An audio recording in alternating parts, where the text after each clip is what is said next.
Terima kasih sudah mengklik video ini. Dalam video ini, saya akan menjelaskan studi kelayakan bisnis kebun nanas. Studi kelayakan bisnis kebun nanas terdiri dari 1. Manfaat buah nanas, 2. Tahapan budidaya nanas, 3. Produk life cycle, 4. Studi kelayakan nanas, 5. Produksi buah nanas, dan 6. Timeline. Sebelum kita masuk ke dalam presentase, alangkah baiknya saya memperkenalkan diri saya dulu. Nama saya Pendriando Silalai, saya berasal dari Politeknik Luar Bisnis Indonesia, program studi Agribisnis Hortikultura 4B. Inilah manfaat mengkonsumsi buah nanas.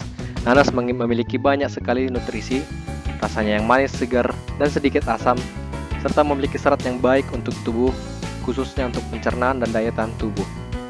Berikut manfaat dari buah nanas. 1. Melawan radikal bebas. Nanas mengandung vitamin C yang menghadang radikal bebas yang mengganggu tubuh. 2. Menjaga kesehatan jantung. Nanas mengandung potasium dan vitamin C yang menjaga kesehatan jantung, di mana potasium berfungsi untuk menyeimbangkan kadar air dalam tubuh dan mengurangi kemungkinan terjadinya hipertensi. Dan vitamin C yang terkandung dalam nanas berfungsi untuk mengurangi gangguan pada pembuluh darah dan penyumbatan akibat kolesterol tinggi. 3. Menurunkan kadar lemak. Gula alami yang baik untuk tubuh sekaligus alternatif cemilan terkandung dalam nanas. Nanas adalah alternatif untuk memakan cemilan sebagai pengganti cemilan kita biasanya, di mana dalam nanas terkandung khasiat untuk melakukan pembakaran lemak dalam tubuh dan menyimbangkan pencernaan agar lebih lancar. 4. Meningkatkan daya tahan tubuh. Nanas kaya akan kandungan antioksidan, di mana antioksidan berfungsi untuk mengaktifkan tubuh untuk siap siaga akan serangan yang terjadi, seperti virus, bakteri, dan racun yang masuk ke dalam tubuh. 5. Membuat tulang menjadi lebih sehat. Senyawa mangan yang baik dalam tulang terkandung dalam buah nanas, di mana buah nanas kaya akan air vitamin C yang membantu tubuh untuk memperbaiki tulang agar menjadi lebih sehat dan kuat. 6. Menyehatkan mata. Seperti halnya wortel, nanas juga mengandung vitamin A yang membantu menyehatkan dan memperbaiki sel rusak dalam mata. 7. Mencegah terbentuknya sel kanker. Nanas mengandung vitamin C yang dapat mencegah radikal bebas yang masuk untuk membentuk sel kanker. Dan 8. Mengontrol diabetes. Nanas mengandung vitamin C dan gula serta serat yang baik untuk tubuh, di mana serat tersebut membantu tubuh untuk mengontrol diabetes.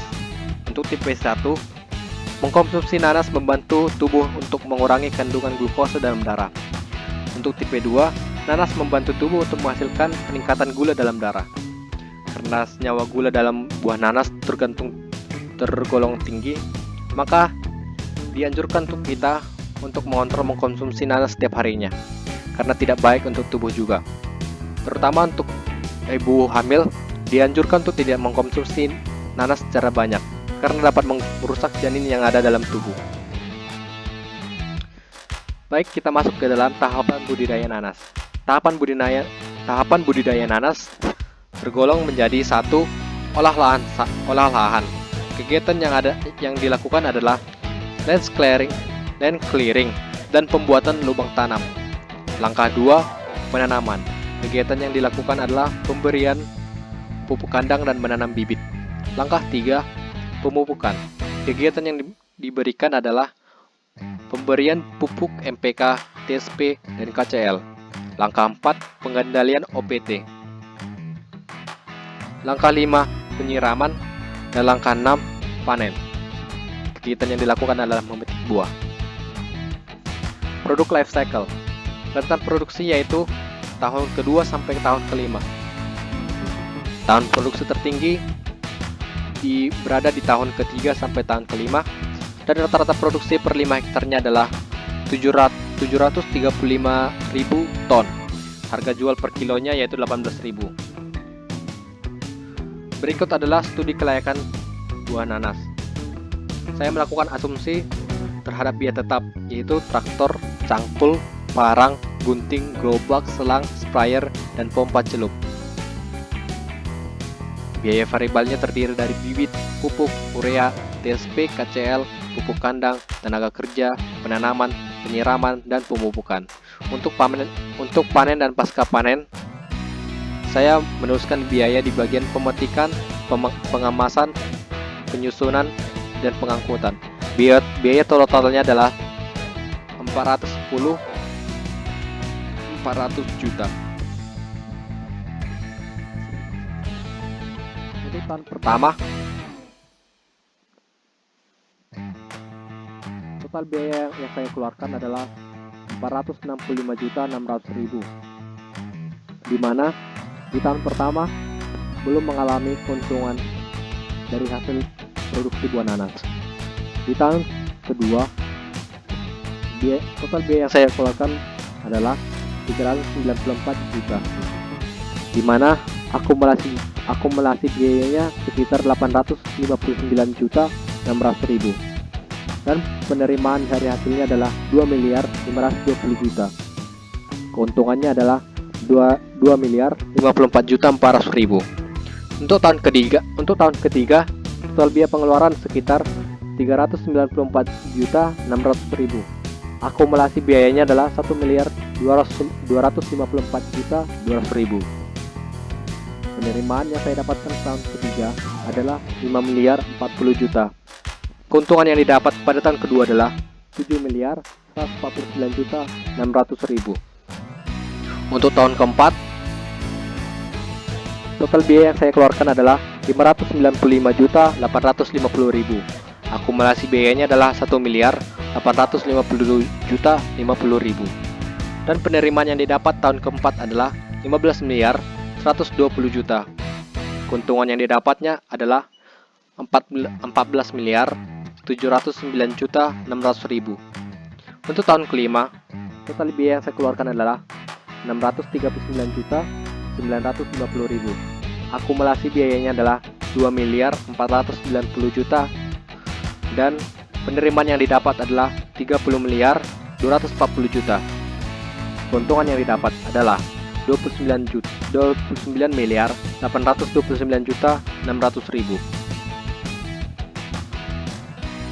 Dari hasil tersebut, produksi buah nanas adalah tahun kedua, produksi per pohonnya sekitar 2.000 pohon, dan produksi buahnya sekitar 140 ton.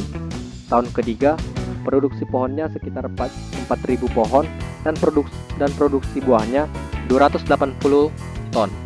280.000 ton.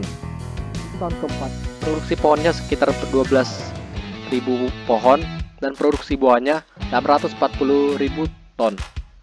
Untuk tahun terakhir, tahun kelima, produksi pohonnya sekitar 24.000 ton, 24.000 pohon, dan produksi buahnya sekitar 1.680 ton. Biaya produksi, keuntungan, dan penerimaan, yaitu tahun pertama biaya produksinya adalah 465.600.000, belum mendapat penerimaan dan keuntungan belum didapat pula. Untuk tahun kedua, biaya yang dikeluarkan adalah 394 juta, untuk penerimaannya 2.520.000.000. Keuntungan yang didapat adalah 2.054.400.000. Untuk tahun ketiga, biaya produksi yang saya keluarkan adalah 394.600.000. Penerimaan yang didapat adalah 5.040.000.000. Dan keuntungan yang didapat adalah 7.149.600.000. Tahun keempat, biaya produksi saya adalah 595.850.000. Penerimaan yang didapat 15.120.000.000. Keuntungannya 14.709.600.000. Tahun kelima, biaya produksi saya 639.950.000. Penerimaan yang didapat 30.240.000, dan keuntungannya adalah 29.829.000.000. Berikut adalah grafik dari penerimaan dan keuntungan memproduksi buah nanas per 5 hektarnya. Terjadi penerimaan dan pendapatan tertinggi di tahun kelima. Timeline. RC rasio dari studi kelayakan buah nanas yaitu selama 5 tahun yaitu 22. BC rasionya total selama 5 tahun yaitu 21 tahun. BP waktunya mengalami impas tahun kedua sebanyak 1.650.800.000.